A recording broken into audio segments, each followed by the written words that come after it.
புத்தியும் நமக்கு கிடைக்கிறது. அவருக்கு பயப்படும் போது நல்ல ஆரோக்கியம் உண்டாகிறது.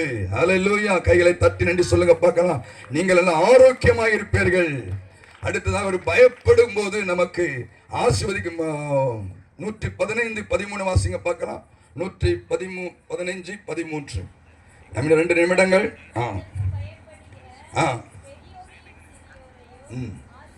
கர்த்தருக்கு பயப்படுகிற பெரியோர். இங்க வந்து பெரியவங்க இருக்கிறீங்க, சின்னவங்க இருக்கிறீங்க இல்லையா?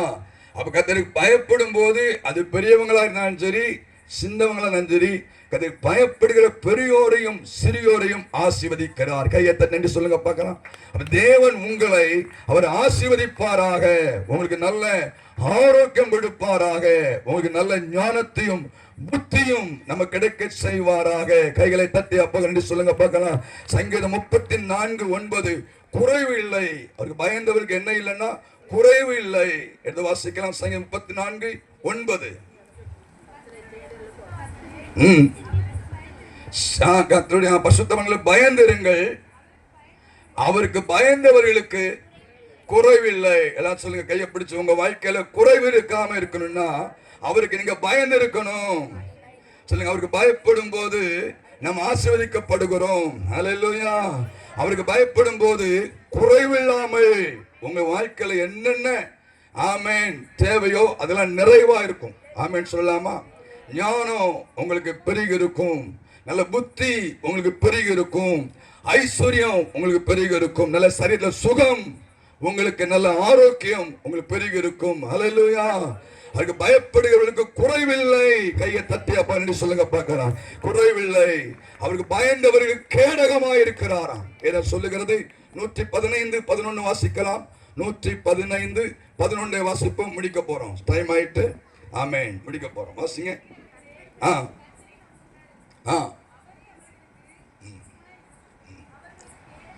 கேடகமா இருக்கிறார். அப்ப நம்ம ஆண்டவர் அவருக்கு பயந்தவர்களுக்கு எப்படி இருக்கிறாராம்? கேடகம். ஹல்லேலூயா. சொல்லுங்க பக்கத்துல கையை பிடிச்சு, உங்களுக்கு கேடகமா இருப்பாராக, உங்களுக்கு கேடகமா இருப்பாராக. கைகளை தட்டி அப்ப சொல்லுங்க பார்க்கலாம். உங்களுக்கு கேடகம், கேடகம், கேடகம். நம்முடைய ஆண்டவர் நமக்கு துணையா இருக்கிறார், குறைவில்லாமல் ஆமென் நம்ம ஆசீர்வதிக்கிறார். நம்ம ஆசீர்வதிக்கப்படுகிறோம். ஒரே ஒரு வசனம் பார்த்து நம்ம ஜெபிக்க போகிறோம். சங்கீதம் 34:7 வாசிக்கலாம். சங்கீதம் 34:7.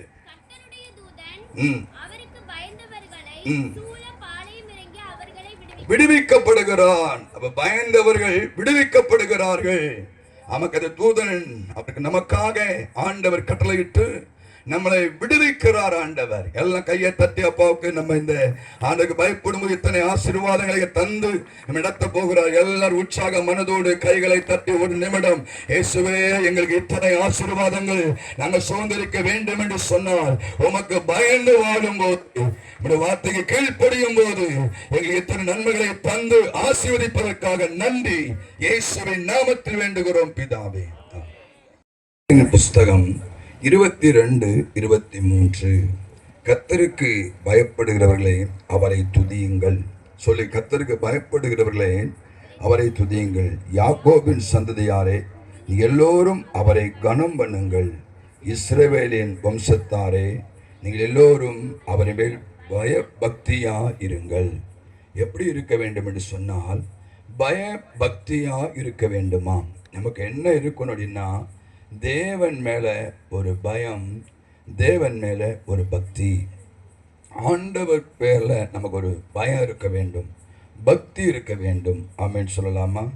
இப்படி பயந்த மனிதர்கள் ஒரு 2 பேரை நான் உங்களுக்கு காண்பிக்கிறேன். ஒன்று ஆபிரகாம்.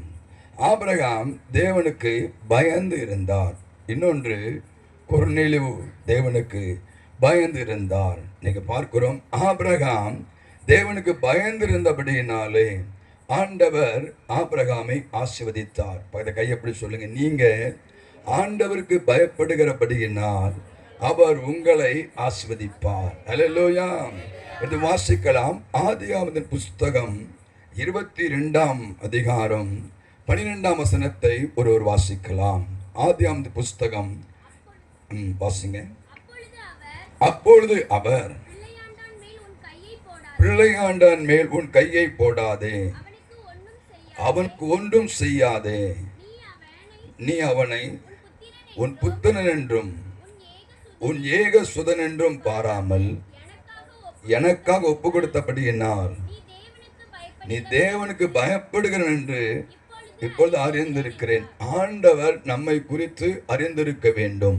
நாம் தேவனுக்கு பயப்படுகிறவன் என்று அறிந்து கொள்ள வேண்டும். பாருங்க, தேவனுக்கு பயந்திருந்தபடியினால் ஆண்டவர் ஆபிரகாமை ஆசீர்வதித்தார். வேதம் சொல்லுகிறது, ஆபிரகாமை ஆசீர்வதிப்பதற்கு காரணம் என்ன என்று சொன்னால், ஆபிரகாம் தேவனுக்கு பயந்து நடந்தார்.